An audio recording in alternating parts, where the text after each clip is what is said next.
Что пообещали Соединенные Штаты Америки Украине и на каких условиях? Почему Трамп и Зеленский до сих пор не подписали гарантии безопасности? В Генштабе Российской Федерации отчитались об успехах за январь. По словам Герасимова, якобы взяли под контроль Купянск-Узловой. Но это только на словах. Снова. В Германии обещают 1 000 000 евро тому, кто предоставит информацию и поможет задержать злоумышленников, причастных к блэкауту в Берлине. Пока Трамп вводит тарифы, Европейский Союз и Индия снижают пошлины. В Нью-Дели подписали исторический документ, который согласовывали в течение нескольких лет. На Сицилии оползень и угроза жилым домам. После ливней земля буквально уходит из-под ног. Конец эпохи Пан в Японии. В токийском зоопарке проводили близнецов черно-белых медведей в Китай. А теперь об этом подробно и по делу. Это один день. Не забудьте подписаться и поставить лайк этому видео.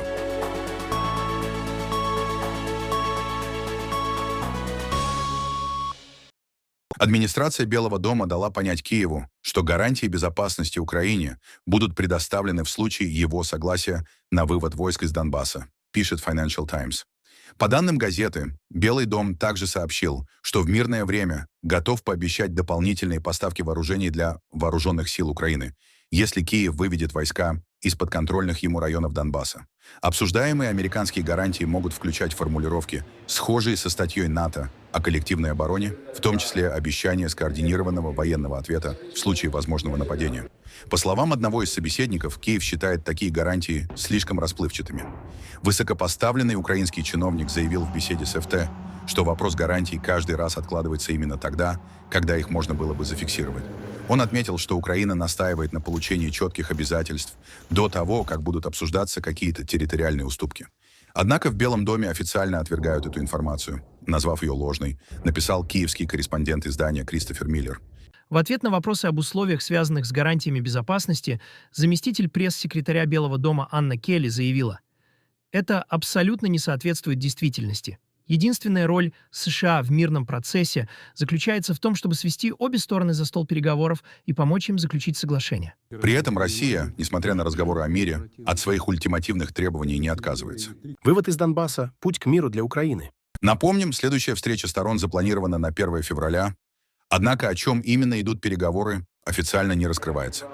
Ранее Владимир Зеленский говорил, что США готовы предоставить гарантии безопасности, но соответствующий документ до сих пор не подписан.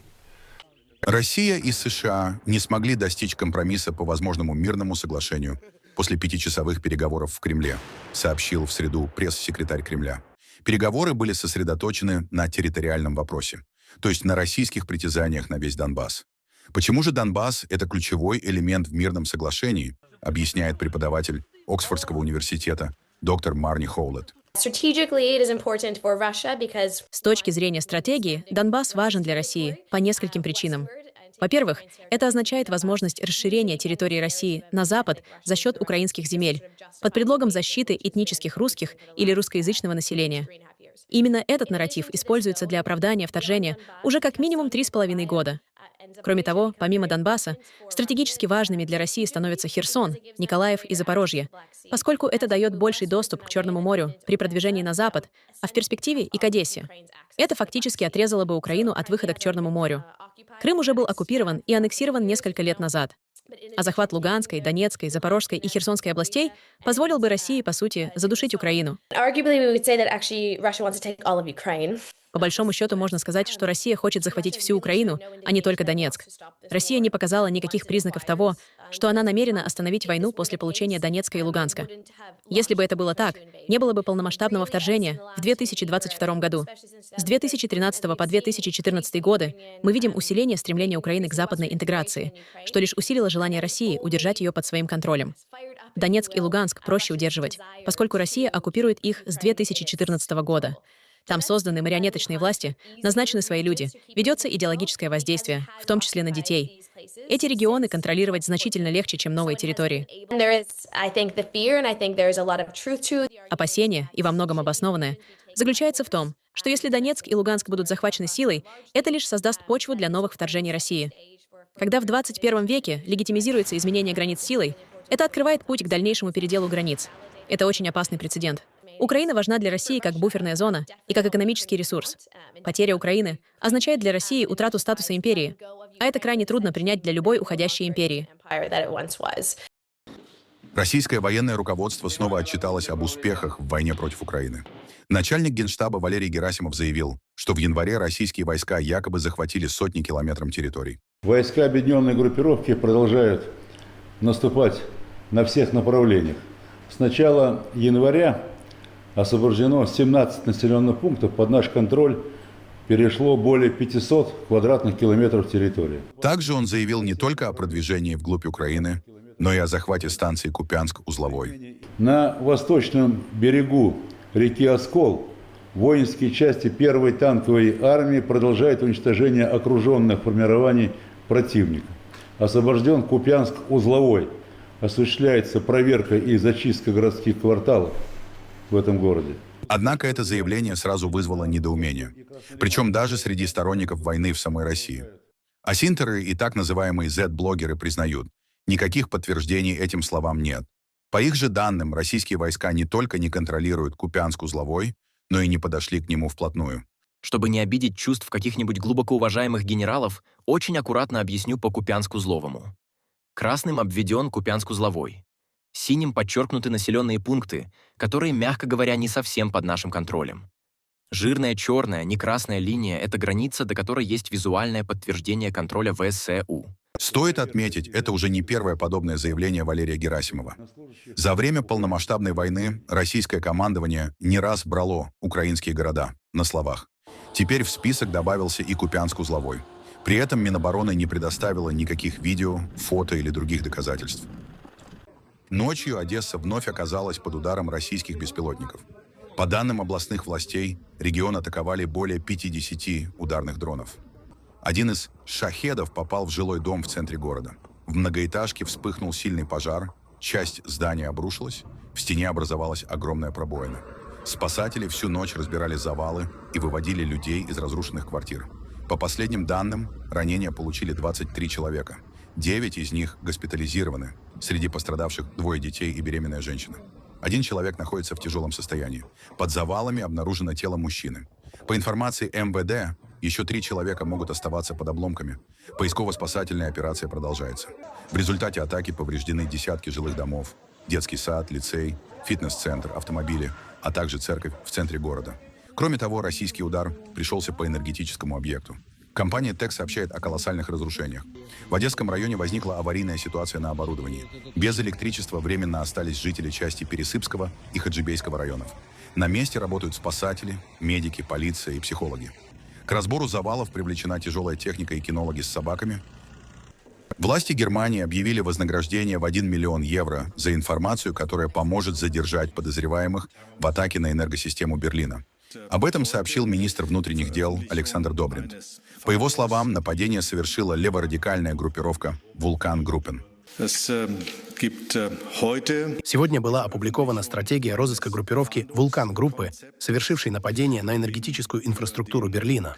В рамках этой стратегии Генеральная прокуратура и Федеральное ведомство уголовной полиции объявляют вознаграждение в размере 1 миллиона евро за информацию, которая приведет к установлению личностей преступников. Мы должны уделять этому явлению больше внимания, поскольку знаем, что призывы к совершению террористических атак в Германии по-прежнему существуют. Напомним, в начале января злоумышленники подожгли электростанцию в столице Германии. Без света и отопления на несколько дней остались около 45 тысяч домов, более 100 тысяч человек. Пострадали больницы, дома престарелых и тысячи предприятий. Следствие считает атаку террористической.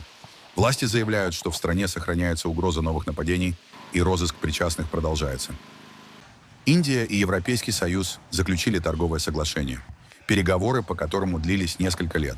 Документ предусматривает резкое снижение пошлин на большинство товаров. ЕС отменит или сократит тарифы почти на весь импорт из Индии в течение 7 лет. Нулевые пошлины введут на текстиль, кожу, химическую продукцию, металлы, драгоценные камни и морские товары. Индия, в свою очередь, снизит тарифы на европейские машины, электрооборудование, химикаты, железо и сталь. Отдельно оговорено снижение пошлин на алкоголь. Тарифы на вино упадут со 150 до 75%, а в дальнейшем до 20%. Пошлины на крепкий алкоголь снизят до 40%. В Евросоюзе ожидают, что соглашение позволит вдвое увеличить экспорт в Индию к 2032 году. साथियों, इस trade deal से Это торговое соглашение с Европейским Союзом даст мощный импульс развитию промышленного производства, а сектор услуг также значительно расширится. Соглашение о свободной торговле укрепит уверенность каждого инвестора и предпринимателя в том, что стоит инвестировать в Индию. Это соглашение о свободной торговле с Европейским Союзом также дополнит договоренности с Великобританией и ЕАСТы. Благодаря этому укрепятся торговля и глобальные цепочки поставок. Я поздравляю молодежь Индии и каждого гражданина страны. Я также поздравляю текстильную отрасль, сектор драгоценных камней и ювелирных изделий, кожевенно-обувную промышленность и всех, кто работает в этих сферах. Это соглашение будет выгодно для всех. Также Европейский Союз и Индия подтвердили намерение укреплять стратегическое партнерство на фоне растущих глобальных вызовов в сфере безопасности. Стороны рассчитывают, что новое соглашение позволит расширить сотрудничество в оборонной сфере и повысить стабильность в Индо-Тихоокеанском регионе. Мне было так приятно снова вас увидеть, и я очень гордилась тем, что наши операции также стали частью этого парада. Думаю, это показывает, насколько хорошо мы смогли работать вместе. Как вы сказали, подписание партнерства в области безопасности и обороны действительно является важной вехой, и мы можем развивать сотрудничество на этой основе. Есть еще так много направлений, как вы отметили, ваше превосходительство, по которым мы можем работать вместе, как на многосторонних площадках, так и на двустороннем уровне, чтобы и дальше развивать оборонное сотрудничество. Поэтому я с большим интересом жду наших сегодняшних обсуждений и дальнейшего сотрудничества. Тем временем Дональд Трамп продолжает торговые войны, как против противников, так и против союзников. Президент США объявил о повышении тарифов на ряд товаров из Южной Кореи до 25%. Под новые пошлины попали автомобили, древесина и фармацевтическая продукция. Наши торговые соглашения имеют огромное значение для Америки. В каждом из этих соглашений мы действовали быстро, снижая наши тарифы в соответствии с согласованной сделкой. Разумеется, мы ожидаем, что наши торговые партнеры поступят так же. Законодательный орган Южной Кореи не выполняет свои обязательства по сделке с Соединенными Штатами. Президент Ли и я заключили отличную сделку для обеих стран 30 июля 2025 года. И мы подтвердили эти условия во время моего визита в Корею 29 октября 2025 года. Почему корейский парламент до сих пор ее не одобрил? Поскольку законодательный орган Кореи не принял наше историческое торговое соглашение, что, разумеется, является их правом, я настоящим повышаю южнокорейские тарифы на автомобили, древесину, фармацевтическую продукцию, а также все другие взаимные тарифы с 15% до 25%. В Южной Корее отреагировали на угрозы Дональда Трампа повысить тарифы на импорт. В правящей партии заявили, что парламент продолжает работу над выполнением соглашения с США в установленном порядке и призвали оппозицию ускорить законодательный процесс. В оппозиции при этом настаивают, что договор требует официальной ратификации Национальным собранием. В настоящее время мы продвигаем законодательный процесс в Национальном собрании в рамках нормальных и надлежащих процедур. Наша неизменная позиция заключается в том, чтобы как можно быстрее продвинуть законодательство в форме, эквивалентной меморандуму о взаимопонимании между Южной Кореей и Соединенными Штатами. Независимо от того, будет ли это ратификация или специальный закон, связанный с инвестициями в США, правительство и правящая партия должны были направить в Национальное собрание хотя бы какой-то запрос или предложение. До настоящего времени не было даже малейшей коммуникации по этому вопросу. Китай готов укреплять взаимное доверие, усиливать коммуникацию и углублять сотрудничество с Финляндией, заявил председатель КНР Си Цзиньпин на встрече с премьер-министром Финляндии Петери Орпо во вторник. Китай готов укреплять взаимное доверие, расширять обмены и углублять сотрудничество с Финляндией, тем самым способствуя развитию обеих стран и принося еще большую пользу нашим народам. Си также выразил надежду, что Финляндия сыграет конструктивную роль в продвижении здорового и стабильного развития отношений между Китаем и Европейским Союзом, отметило агентство Синьхуа. Иран заявил о готовности защищать страну на фоне переброски американских сил в регион. Представитель Министерства иностранных дел Эсмаил Багаи сказал, что появление военных кораблей США не повлияет на позицию Тегерана и что в случае угрозы последует жесткий ответ. Передвижение военного корабля никак не повлияет на волю и решимость Ирана. Мы обладаем как решимостью, так и полной способностью защищать Иран. Совершенно ясно, каким будет наш ответ. Как мы уже демонстрировали ранее, перед лицом любой агрессии или угрозы, мы ответим решительно, со всей силой и комплексно. Что касается деталей, это не место и не сфера моей компетенции для их обсуждения. Наши вооруженные силы хорошо научились защищать территорию Ирана. Исламская республика Иран уверена в собственных возможностях и учитывает прошлый опыт, включая героическое противостояние в июне. Сегодня, будучи более способной, чем когда-либо, она ответит на любой акт агрессии всеобъемлющим и вызывающим сожаление ответом. Ранее Дональд Трамп заявил о направлении к Ближнему Востоку американской армады. По данным СМИ, в регион уже прибыл авианосец и корабли сопровождения. Северная Корея во вторник запустила неопознанный снаряд в сторону моря у восточного побережья. Об этом сообщило военное командование Южной Кореи. Японская береговая охрана заявила, что зафиксировала возможный запуск баллистической ракеты. По ее данным, объект уже упал в море. Предыдущий ракетный пуск КНДР проводила в начале января. Тогда ракета также была направлена в сторону восточного побережья. За последние годы Пхеньян регулярно проводит испытания вооружений, включая межконтинентальные баллистические ракеты, крылатые ракеты и подводные ударные системы. Южная Корея и Япония продолжают анализировать параметры последнего запуска. На Тайване прошли военные учения перед лунным Новым годом. В центральном городе Тайчжун армия отрабатывала действия в случае возможного вторжения. По легенде учений, условный противник высаживался с вертолетов. Военные занимали оборону, отражали атаку и оказывали помощь раненым. Особое внимание привлекло новое подразделение с американскими ракетными системами HIMARS. Оно было создано в прошлом году и впервые участвовало в новогодних учениях. По словам командования, такие установки способны поражать цели на большом расстоянии и быстро поддерживать войска в разных районах. В учениях также задействовали танки, беспилотники и дроны. Они атаковали воздушные шары, которые изображали силы противника. Эти учения стали первым случаем, когда наше подразделение HIMARS приняло участие в учениях боевой готовности к лунному Новому году, совместно с другими силами, с момента создания подразделения в прошлом году.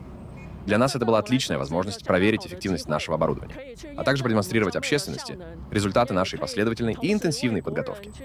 Наше подразделение HIMARS является одной из новых систем дальнобойной огневой мощи сухопутных войск. У нее есть несколько ключевых особенностей. Во-первых, система значительно усиливает артиллерийскую огневую поддержку в зоне операции. Благодаря большей дальности и более широкому охвату целей, мы можем своевременно оказывать поддержку в различных операционных районах. Во вторник, 27 января, в Польше прошли памятные мероприятия в честь 81-й годовщины освобождения лагеря смерти Аушвиц. Выжившие узники и их семьи собрались, чтобы почтить память погибших. Лагерь был освобожден советскими войсками в 1945 году. Сегодня на его месте работает музей и мемориал, куда каждый год приезжают тысячи посетителей. За время существования Аушвица здесь погибли более 1 миллиона человек. В основном евреи. Люди умирали в газовых камерах от голода, холода и болезней. Всего нацисты и их пособники уничтожили около 6 миллионов евреев по всей Европе. В Европе электромобили впервые обошли бензиновые машины по продажам. Это произошло в декабре, сообщили в Ассоциации европейских автопроизводителей. Рост зафиксирован по всему европейскому рынку, включая Великобританию и Норвегию. Продажи автомобилей увеличиваются уже 6-й месяц подряд. Конкуренция усиливается. На рынок активно выходят китайские бренды BYD, Changan и Geely. Европейские компании, включая Volkswagen и BMW, выводят новые электромобили. На этом фоне Евросоюз предложил отказаться от запрета на автомобили с двигателями внутреннего сгорания после 2035 года. Автопроизводители же говорят о давлении со стороны китайских конкурентов, пошлинах США и низкой прибыльности электрокаров. В сицилийском городе Нискеми оползень угрожает жилым кварталам. Сход грунта начался после сильных ливней и штормов, которые накрыли юг Италии на прошлой неделе. Почва продолжает проседать, поэтому власти эвакуировали около 1000 жителей. В регионе введен режим чрезвычайной ситуации. По оценкам местных властей, ущерб на Сицилии уже превышает сотни миллионов евро и может увеличиться. Спасательные службы круглосуточно наблюдают за ситуацией, опасаясь новых обрушений. В Соединенных Штатах Америки начинается судебный процесс против Meta, TikTok и YouTube. Компании обвиняют в том, что их платформы способствуют зависимости у подростков и вредят психическому здоровью. Дело рассматривает суд округа Лос-Анджелес. Отбор присяжных стартует во вторник. Этот процесс может повлиять на тысячи аналогичных исков по всей стране. Истцом выступает 19-летняя жительница Калифорнии, обозначенная как KGM. Она заявляет, что стала зависимой от соцсетей в подростковом возрасте из-за их алгоритмов и дизайна приложений. По ее словам, это усилило депрессию и привело к тяжелым психологическим последствиям. Она требует привлечь компании к ответственности. Ожидается, что в суде выступит глава Мета Марк Цукерберг. В компании утверждают, что их сервисы не стали причиной проблем истца. В Ютубе заявляют, что их платформа отличается от Инстаграма и ТикТок и не должна рассматриваться вместе с ними. ТикТок от комментариев отказался. Премьер-министр Великобритании Кир Стармер пошутил над президентом Франции Эммануэлем Макроном на комедийном шоу в Лондоне. Политик надел авиаторские очки и произнес «бонжур», вызвав смех в зале. Поводом стали недавние появления Макрона в солнцезащитных очках на международных мероприятиях. В его офисе объяснили это медицинской причиной – лопнувшим сосудом в глазу. Тем временем в сети шутку подхватили мемы, сравнивающие французского лидера с героем фильма «Топ Ган».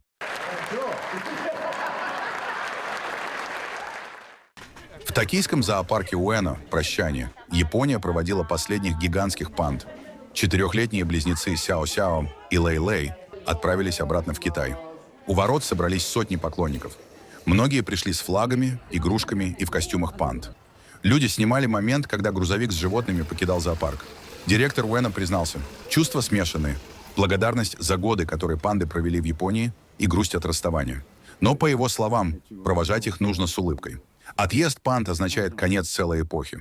Впервые с 1972 года в стране не осталось ни одной гигантской панды. Их возвращение в Китай было запланировано заранее. Однако в Японии его все чаще связывают с охлаждением отношений между Токио и Пекином.